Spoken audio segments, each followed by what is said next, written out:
माँ जी, मैंने green tea बना ली है और जैसे आपने कहा मैं एमजी को दे आती हूँ। क्यों? ये ग्रीन टी तुम मुझे दे दो, मैं खुद जाकर अहम को दे दूंगी। तुम्हारे देने की क्या जरूरत है? बराबर कही रही चुने गोपी वो। और अगर तुम अहम को चाय देने जाना चाहती हो तो तुम मुझे ये बताओ कि तुमने ऐसा क्यों किया। मैंने तुम्हें समझाया था ना कि तुम्हें क्या करना है। गोपी वो, एक मैं हूं जो तुम्हारी सहायता करना चाहती हूँ और एक तुम हो जो मेरी बात ही नहीं मान रही हो। अगर ऐसे होगा तो फिर मैं अहम को कैसे एहसास दिलाऊंगी कि उसे भी तुम्हारी जरूरत है और तुम ही वो सही लड़की हो जो उसकी जीवन साथी बन सकती हो।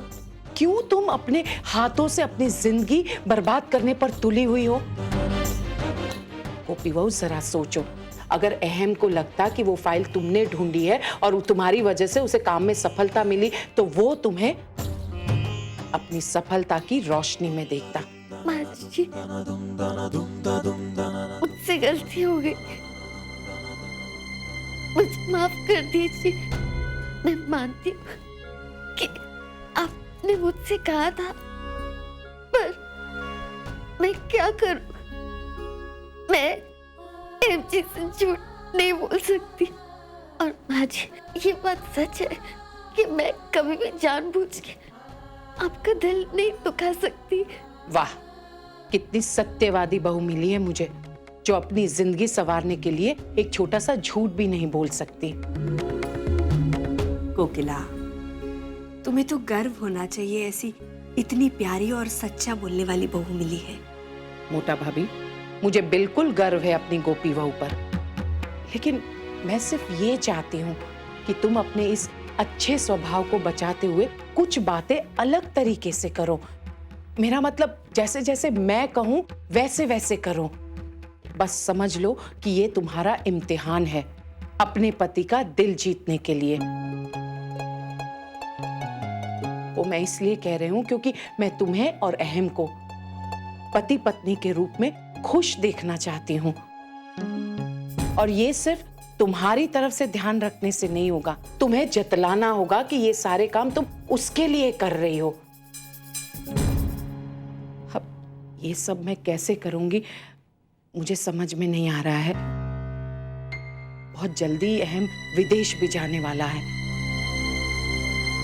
गोपी बहू, अब रोना बंद करो, अपना चेहरा ठीक कर लो और ये चाय अहम के लिए लेकर जाओ। लेकिन हाँ, चाय देते वक्त तुम उसे इस काम में जो सफलता मिली है उसके लिए मुबारकबाद कहना, समझी गया? अने हाँ, चाय देकर आओगी उसके बाद अहम के लिए सूटकेस निकाल लेना और साथ में अपने लिए भी। अपने लिए माँ जी? हाँ, क्योंकि मैं चाहती हूँ कि तुम अहम के साथ विदेश जाओ।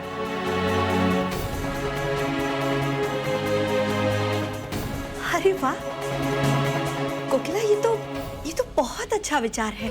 मोटा भाई ने अभी कहा ना कि पत्नियां भी साथ में जा सकती है, तो मैं चाहती हूँ कि आप जा रहे हैं तो आप मेरी गोपी बहू को भी अपने साथ लेकर जाइए, बराबर ने?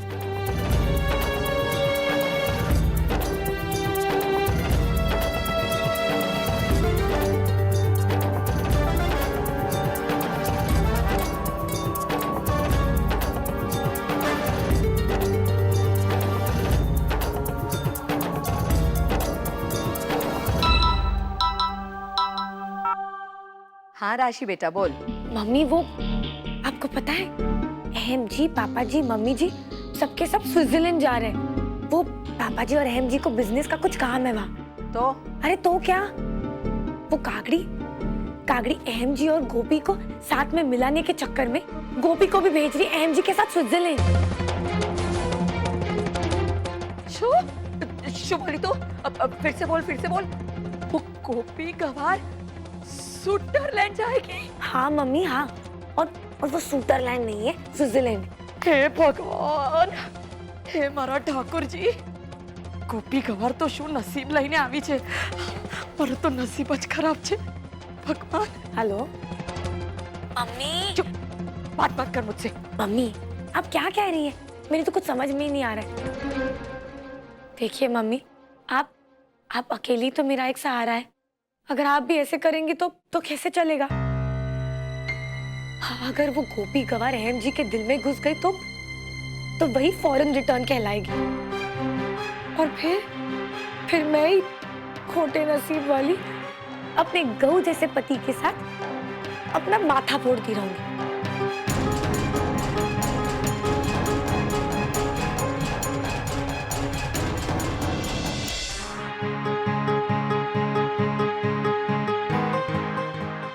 सुन, तूने एक बात पर गौर किया?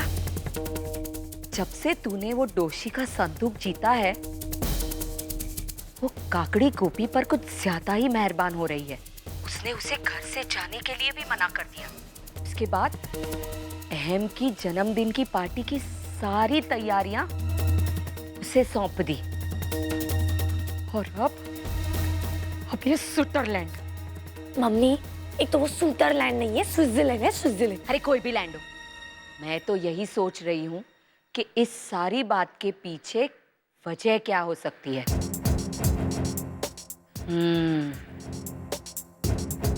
अब समझ में आया कि नानी ने संदूक तुम्हें क्यों दिया। मम्मी, अब इस संदूक कहाँ से बीच में आ गया? अरे, आपका दिमाग ठीक नहीं है क्या? आप जाके चाय पीजिए, फिर ठीक हो जाएंगे। चुप, मेरा दिमाग दौड़ रहा है। सब समझ रही हूं मैं कि उस दोषी ने संदूक तुम्हें क्यों दिया। उस दोषी की आंखें वाकई चील जैसी है। दूर का सब कुछ देख लेती है वो।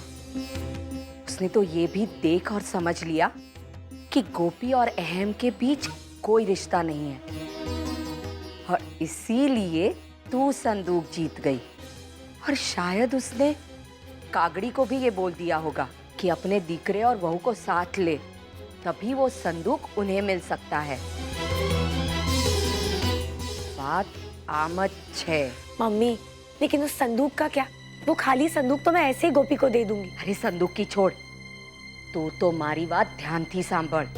अगर अहम और गोपी एक साथ मिल गए तो वो तो बन जाएंगे फिल्मों के हीरो हीरोइन।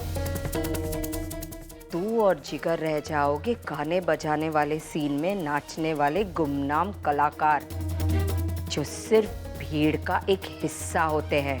हाँ मम्मी, आप बिल्कुल सही कह रही हैं। लेकिन मम्मी, फिलहाल के लिए आप अपने पिटारे से प्लीज कोई एक बहुत बढ़िया कलाकारी निकालिए ना, वरना वो गोपी गवार पहुंच जाएगी स्विट्जरलैंड, और फिर मैं। हाँ गोपीडी, ने बंडे माँ दिकरी ने कितलो काम करावे छे। काका, हमारा जो ट्रैवल एजेंट है कॉक्स एंड किंग्स, मैं कल ही उनसे बात कर रहा हूँ। आप तो उन्हीं के थ्रू जा ही चुके हैं। हाँ बिल्कुल, भरोसे के लोग हैं वो लोग।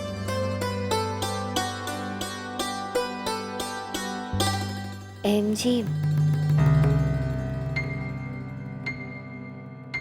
वो काका, अपने साथ और क्या क्या लेके जाना है तो हम कल ही बात कर लेंगे। ठीक है।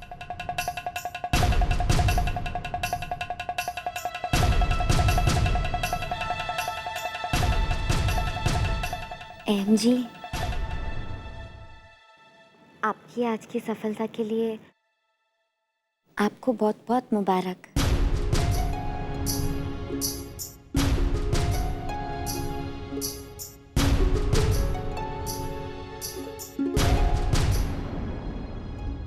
Thank you.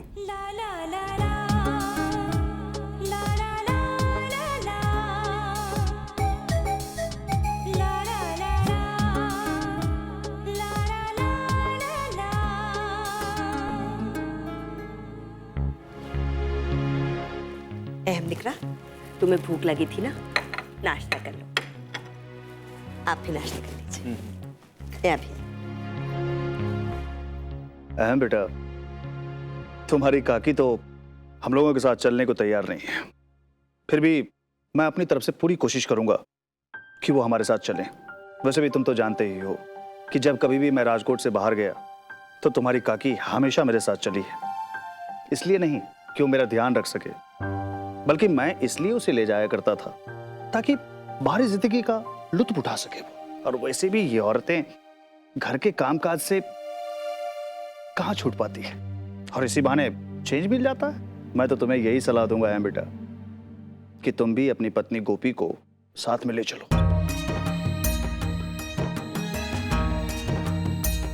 काका, इस बारे में मैं सोचकर बताऊंगा।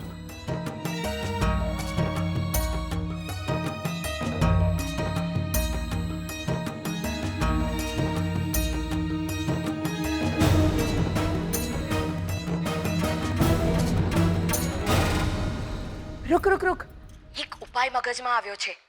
तू सवेरे सवेरे अपनी सासू के पास पहुंच जा। मम्मी, लेकिन मेरी सास क्या करेंगी? चुप और समझ, जैसे गोपी ने अहम का लैपटॉप धो डाला था, वैसे ही तू अपनी सासू का मगज धो डाल। बोल उसे कि स्विट्जरलैंड में बहुत ठंडी होती है, जो कि तेरे ससुर जी की सेहत के लिए ठीक नहीं है। नहीं मम्मी, ऐसे नहीं होता। ऐसे भी लोग किसी भी उम्र में घूमने फिरने के लिए या काम के लिए फौरन तो जाते ही रहते। वो जो भी हो, बस इसी बात को तुझे अपने ढंग से थोड़ा मिर्च मसाला डालकर बोलना है।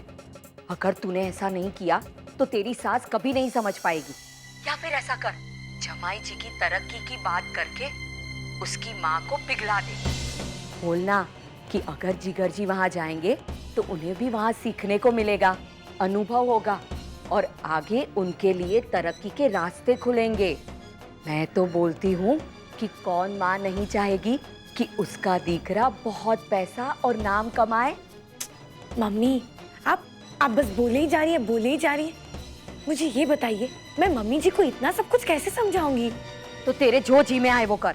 मेरे पास तो बस यही एक रास्ता है, या तो मेरी बात पर गौर कर और स्विट्जरलैंड निकल जा, या तो भड़कती गर्मी में राजकोट के घुड़दौड़ मैदान वाली सड़क पर जिगर जी के साथ घूमती फिरना। ये लोग को बर्फ की पहाड़ियों में घूमेंगे फिरेंगे, मस्ती मजा करेंगे। मैं तो कहती हूँ जैसे ही जिगर जी का जाना नक्की हो, तू भी उनसे चिपकली की तरह चिपक जा और बोल दे कि तू भी उनके साथ जाएगी। देख, ज्यादा झगड़ा मत कर और गहने पहन ले, समझी गई? हाँ मम्मी, ठीक है।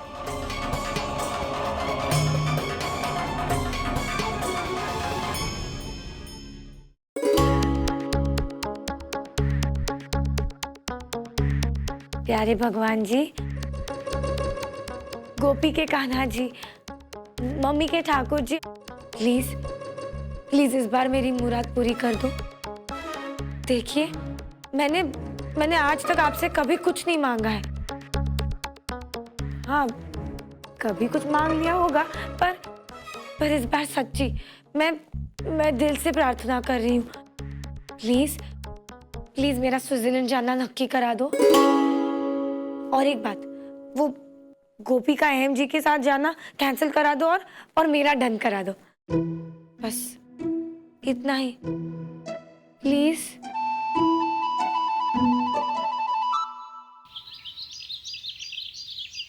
मणि, इसे ले जा और इसे एकदम साफ कपड़े से सब एकदम ठीक करके लिया।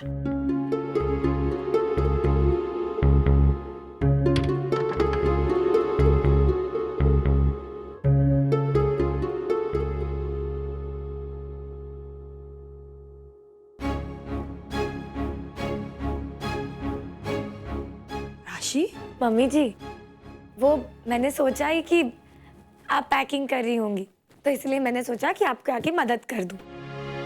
अरे नहीं बेटा, तुम्हारी तबीयत नरम गरम है, तुम जाओ आराम कर लो, मैं कर लूंगी।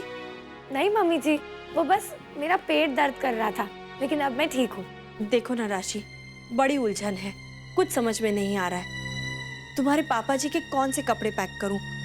मतलब ठंड के कपड़े भरूं या गर्मी के? वहाँ कैसा मौसम होगा, मेरी तो कुछ समझ में नहीं आ रहा।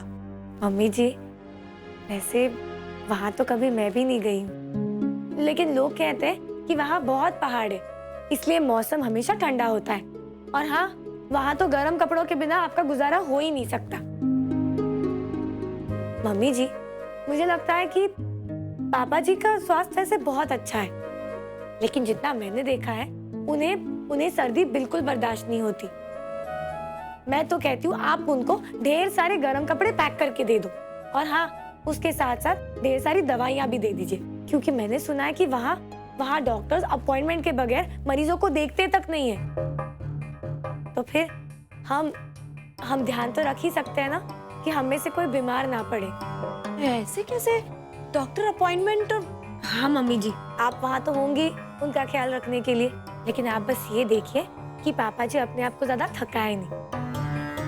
मम्मी जी, मुझे ऐसे लगता है कि पापा जी को इस उम्र में अपनी कुछ जिम्मेदारियां अहम जी और जिगर जी पे डाल देनी चाहिए। वैसे अहम जी तो उनके साथ जा ही रहे, लेकिन अगर जिगर जी के ऊपर भी थोड़ी जिम्मेदारियां डाल देना तो पापा जी की परेशानियां थोड़ी कम हो जाएंगी। और मम्मी जी देखिए, अगर जिगर जी भी वहाँ साथ जाते ना तो वहाँ इतनी बड़ी बड़ी कंपनियों के लोगों से वहाँ मिलते, उनके भविष्य के लिए बहुत सारे रास्ते भी खुल जाते।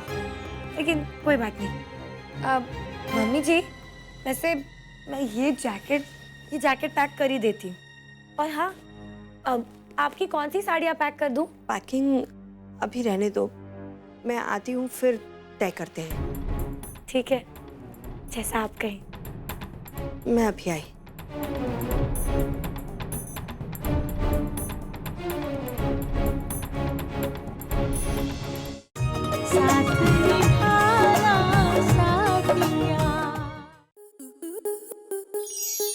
आपके मनोरंजन पर अब नहीं लगेगा कोई ब्रेक। स्टार प्लस के बेहतरीन शोज देखने के लिए लाइक, शेयर और सब्सक्राइब करें स्टार प्लस यूट्यूब पेज को।